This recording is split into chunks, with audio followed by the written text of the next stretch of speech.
तो अमेरिका की घेराबंदी अब पूरे तरीके से बर्बाद हो चुकी है और उन्होंने भारत को अपने कंट्रोल में लेने का जो प्लान बनाया था उसे भारत ने फ्रांस के साथ मिलकर पूरे तरीके से फेल कर दिया है। दरअसल अमेरिका चाहता है कि भारत डिफेंस हथियार को खरीदने के लिए रूस के साथ कोई बड़ी डिफेंस डील फाइनलाइज ना करे और भारत को जो भी डिफेंस हथियार खरीदना है भारत उसे अमेरिका से खरीदे, यानी कि एक तरीके से भारत अमेरिका के कंट्रोल में बना रहे और उनके खिलाफ एक भी कदम आगे न बढ़ाए। लेकिन भारत की कूटनीति एक बार फिर से कामयाब हो चुकी है और अमेरिका की घेराबंदी फेल हो चुकी है, क्योंकि इस समय डिफेंस हथियारों के मामले में जहां एक तरफ रूस और अमेरिका अपनी ओर भारत को खींचने की कोशिश कर रहे हैं, वहीं बीच में भारत ने फ्रांस के साथ मिलकर बहुत बड़ा खेल कर दिया है और फ्रांस ने भारत के सामने बिना सोचे समझे nuclear submarine, under water drone और 5th जनरेशन वाले जेट इंजन के ऑफर को रख दिया है और इन सब की टेक्नोलॉजी तक भारत को देने के लिए तैयार हो गया है, जिससे भारत की जो मेजर डिफेंस पार्टनरशिप है वह फ्रांस से जुड़ने जा रही है और अमेरिका के पास केवल मुंह ताकने के अलावा कोई और ऑप्शन नहीं है। पूरी डेवलपमेंट क्या है इस वीडियो में समझते हैं, लेकिन आगे बढ़ने से पहले इस वीडियो को लाइक करके चैनल को सब्सक्राइब जरूर कर लीजिए, क्योंकि यह आपके लिए 1 सेकंड का काम है, लेकिन इससे हमारी काफी बड़ी मदद होती है। दरअसल जल्द ही भारत के national security adviser Ajit Doval ji France जाने वाले हैं, जिसमें भारत और फ्रांस के बीच डिफेंस सेक्टर को लेकर मेजर पार्टनरशिप होनी है। लेकिन अजीत डोभाल जी की यह यात्रा पूरी होती उसके पहले ही एक नया बवाल मच गया है, और बवाल इसलिए मच गया है क्योंकि दुनिया ने भारत से जो उम्मीद लगाकर रखी थी वैसा बिल्कुल भी नहीं हो रहा है, बल्कि कुछ ऐसा हो रहा है जो कि अमेरिका और रूस के लिए सोचने का विषय बन गया है। देखिए, इस बात में 2 राय नहीं है कि दुनिया के कई देश अमेरिका के इशारे पर ही अपना कदम आगे बढ़ाते हैं, और जो देश अमेरिका के इशारे पर चल रहे हैं वह देश ज्यादातर अपना व्यापार भी अमेरिका के साथ करते हैं, फिर चाहे उपयोगी सामानों का इंपोर्ट हो या फिर अपने देश से अमेरिका में जरूरी सामानों का एक्सपोर्ट करना हो। और आज के समय में अमेरिका जितने भी देश को अपने कंट्रोल में लेकर चल रहा है, उन सभी देशों का जो डिफेंस हथियार है वह लगभग पूरी तरह से अमेरिका ही एक्सपोर्ट करता है। केवल थोड़े बहुत मामले में ही वह दूसरे देश की ओर देखते हैं जिसमें अमेरिका उनकी जरूरत को पूरा नहीं कर सकता। और सबसे मेन बात यहीं पर खड़ी होती है, क्योंकि अमेरिका ठीक ऐसा ही भारत के साथ करना चाहता है, और वह चाहता है कि भारत उसके कंट्रोल में रहकर आगे बढ़े। और अमेरिका के लिए सबसे अच्छी बात होती है कोई भी देश उनके साथ वेपन्स यानी कि हथियारों को खरीदने की डील फाइनल कर लें, और अमेरिका से वेपन्स खरीदते समय वह देश किसी दूसरे देश की तरफ आंख उठाकर भी ना देखे तो वह देश उनका सबसे बड़ा मित्र है। इसीलिए अमेरिका दुनिया भर में सैंक्शन यानी कि प्रतिबंध लगाने का खेल खेलता रहता है, और उनके द्वारा भारत को बार बार धमकाया जाता है कि रसिया के साथ कोई भी डिफेंस डील फाइनल मत करना। और इसीलिए हम लोगों ने देखा होगा कि जब जुलाई के महीने में पीएम मोदी रूस की यात्रा पर गए थे तो उस समय रसिया के साथ कोई भी डिफेंस डील फाइनल नहीं हुई और खाली हाथ ही पीएम मोदी भारत वापस लौट आए थे।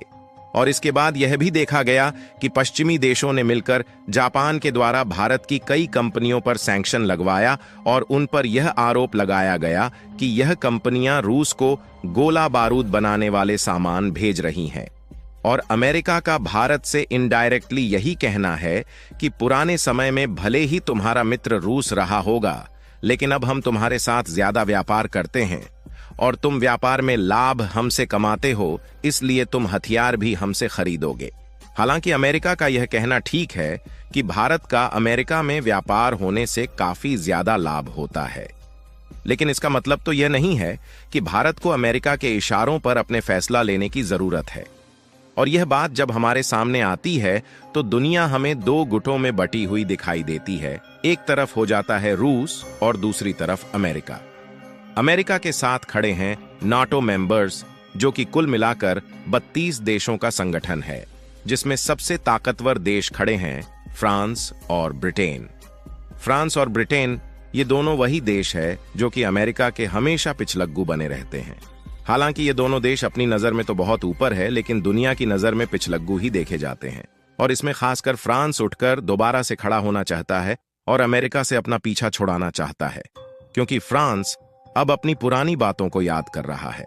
दरअसल प्रथम विश्व युद्ध के पहले दुनिया में दो ही देश का डंका बजता था। पहला था फ्रांस और दूसरा था ब्रिटेन, और ये अमेरिका वगैरह कुछ होते ही नहीं थे। ब्रिटेन जहां उस समय दुनिया में राज करता था, वहां पर फ्रांस भी बीच में टक्कर देने पहुंच ही जाता था। लेकिन फ्रांस की राजशाही उसे नुकसान पहुंचा गई, नहीं तो फ्रांस ब्रिटेन को कभी का किनारे लगा चुका होता।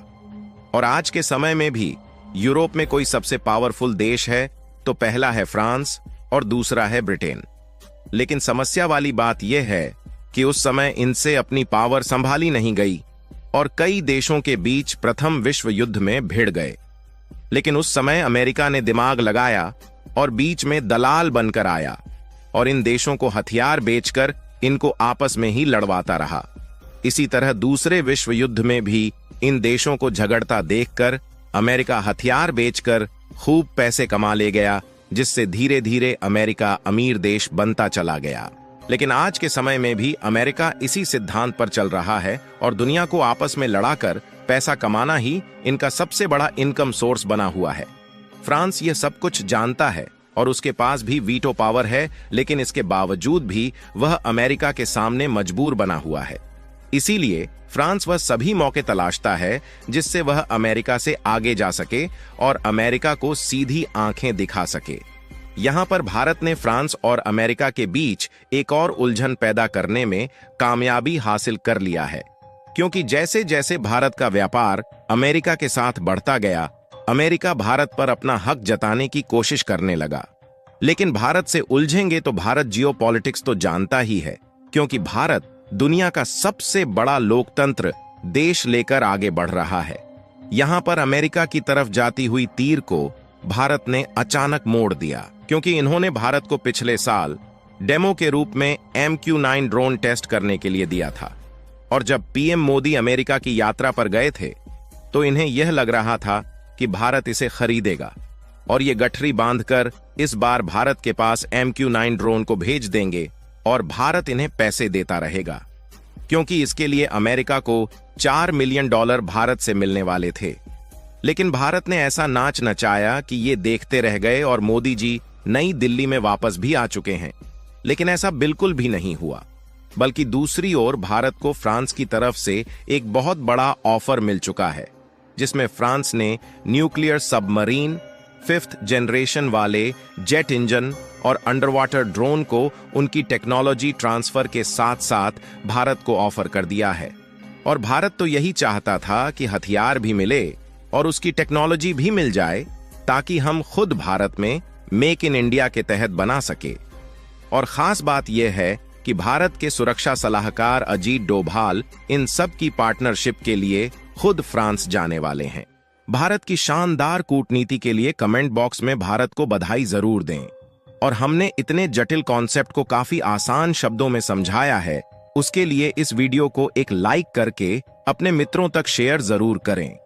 फ्रांस के साथ जो भी पार्टनरशिप होती है उसको हम वीडियो के माध्यम से आप तक पहुंचाते रहेंगे, इसलिए आप हमारे चैनल को सब्सक्राइब करके बेल आइकन को ऑल पर जरूर सेलेक्ट कर लें। जय श्री राम।